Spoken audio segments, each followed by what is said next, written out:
Sam says, are Tory ministers banned from using the word Islamophobia? Lee Rowley. No, we're not banned from using any words, but we don't think it's a particularly effective word to use within the context of the discussion over the last few days. We think the definition of Islamophobia has issues, and I know that, it's lots of people don't want to get into the exact wording of what it exactly means, but we do think it has issues in terms of the way it's being defined. So we choose to use a different term, anti-Muslim hatred, because we think it's a more appropriate way to do it. Is Lee Rowley, is Lee Anderson guilty? Choose my words very carefully. Guilty of anti-Muslim hatred? Look, I think Lee has made clear that he thought he got his words wrong the other day, or he made clumsy words. It's a question which demands a yes or no answer, really, isn't it? Well, no, because I think this is a pretty nuanced discussion. I didn't use the same words as Lee. I won't use the same words as Lee. Lee has his own choice of words, and he's been clear that he's changed some of those words. He's accepted that some of those words weren't the best words to use. I think what we've got to do is all pull back and say there's a whole heap of things in here. One is about protest, which we've talked about earlier. One is about inappropriate protest, the beaming of from the river to the sea onto the House of Commons, which isn't right. And then one is about a political ideology, not a religion, a political ideology, which is Islamism. And, I'll let Lee make his own statements and I'll let him choose his own words, but I'll be very careful with my words. And I think it is legitimate to talk about all three of those. We have to make sure the words we choose are correct. But it wasn't just a matter of clumsy phrasing. It was a completely false allegation. It was alleging that Sadiq Khan, who is as progressive as they come, let's face it, is controlled by Islamists. And it's difficult to see a reason for why that would be said, other than the fact he is Muslim. Now, Sadiq Khan just plainly is not. He also said it about Keir Starmer. Islamist. People who are supporting him are saying, well, he can't be sort of anti-Islam because he said the same thing about Keir Starmer, who clearly is not a Muslim. And again, I think what this has got to do with is the perception of closeness between Labour and Muslims. It's a way in which Muslims, in general, are tarnished with the brush of Islamists whenever they're politically active, regardless of whether or not they're Islamist. And this is something I've got personal experience of.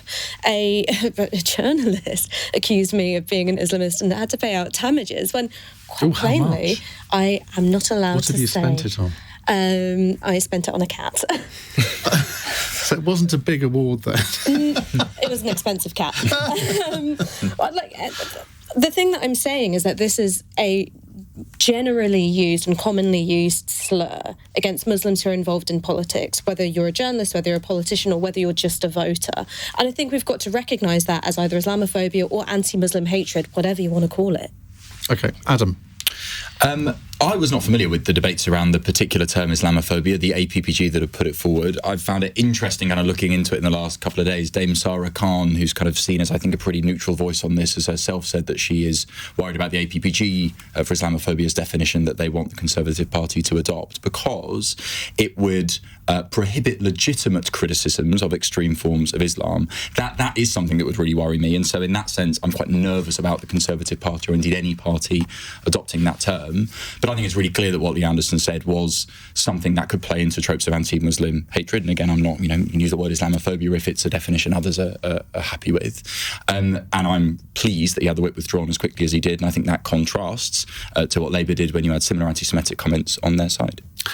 Jenny. Hold on a minute. I mean, I don't accept that at all. I mean, when we had a candidate in Rochdale who'd said something anti-Semitic, he was removed within a day. After Pat McFadden had gone out and said that he was the right candidate. Within a day, he was gone. And that is a decision that no Labour leaders ever made before. I don't think any political leaders ever made a decision like that before. That's how... Actually, the Green Party did in the same by-election for the same reason. That is how firmly Keir Starmer deals with these sorts of things. I think Islamophobia is quite obvious what it is. You know what it is when you see it. We saw it in what Lee Anderson said. So Jenny, it seems... excuse me. You've got to be very careful about your choice of words. It is racism aimed at Muslim people. That is what it is. Well, there's a letter with 50 people which has said that definition has problems. Please, you can defend Lee Anderson in a minute. Jenny, now, the whole point of this discussion is about being careful and cautious with our words. So that kind of comment is inappropriate. So Lee Anderson has lost the whip, and quite rightly so. What he said was wrong. He hasn't, as far as as I understand, Lee might want to correct us, he hasn't apologised for that. So I want to know what Rishi Sunak's going to do about this. Is he going to be allowed to stand at the next general election as a Conservative MP? Well, it's clearly no, because he's lost the whip. He's lost the whip for now. It's been suspended, as I understand it. There's still a they've decision said to that he be will only taken. be allowed back if he apologises, which he said he wouldn't do until his last dying breath. So what's going to happen? I mean, is he going to be a Conservative candidate at the next election? Be a Reform candidate. He should apologise. What he said was wrong, and he's playing into a nasty racist trope, directed it towards Sadiq Khan. I remember what happened when the Tory candidate, when Sadiq Khan was trying to get elected in the first place. This was the playbook. These were the kind of things that were insinuated then. And I'm very sad, actually, at what's happened to the Tory party. This is not the Tory party that, my nana might have occasionally voted for because she. No, it's not. Absolute no, such Lee, nonsense. trust me. Absolutely nonsense. Lee, please. What's happened to your party is really sad.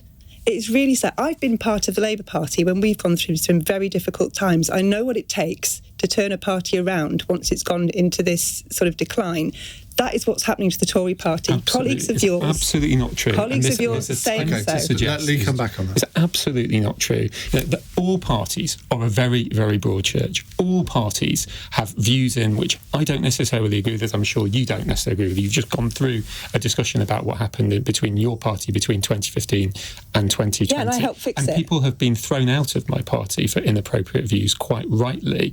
But the very idea, Jenny, that there is something odd going on with the Conservative Party is just the Labour Party, as usual, trying to politicise something in advance of a general election. It demonstrates how the Labour Party, again, will say anything to get elected, have no idea what they want to do. It's all just about being elected. I'm afraid you're in denial about that, Lee. That all got quite spicy, didn't it? Listen, we're reaching the end of the programme. Very quickly from Ash, I know you were dying to get in. One of the things which I find quite depressing about this entire conversation is that we look at racism as though it's a party political issue. Labour has an issue with Islamophobia as well. The Labour Muslim Network report found that 1 in 4 Muslim members of the party had experienced Islamophobia.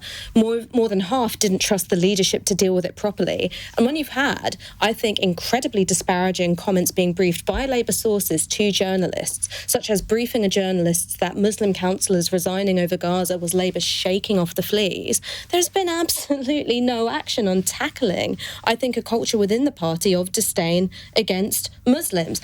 Very quick to point out the problem when it's in the Tory party, much slower to deal with the problem in Labour's own ranks. The report you're referring to, Ash, though, if it's the report I'm thinking of, it is about 4.5 years old, and actually a lot has been done since then. What about the Ford report? Right. That's about, that's Listen, 5 years ago. I want